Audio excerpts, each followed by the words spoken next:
Welcome to a new video of the Parts channel. Well, I'm going to make a short video. Let's see. They have brought us a vehicle that has had a front blow and we are dismantling it to see how far the fault has reached. We have dismantled for A on the side the intercooler radiator, this part, and it is pouring oil out there, you see. Well, the owner was looking and of course he asked me to see if this is bad for the engine. Let's see. It is bad for the engine. I always say something obviously.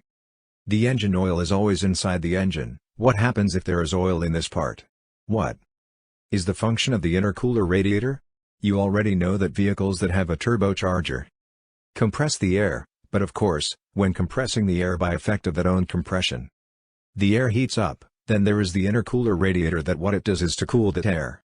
Because the colder air becomes denser because its molecules come together and then the cylinder more mass of air reaches it. Then, when more air mass, because the molecules are closer together, being more concentrated, it also gets more oxygen, and what it does is that the vehicle has more power. If we have the intercooler with oil, this does like a small plug inside and then the air does not arrive as it should.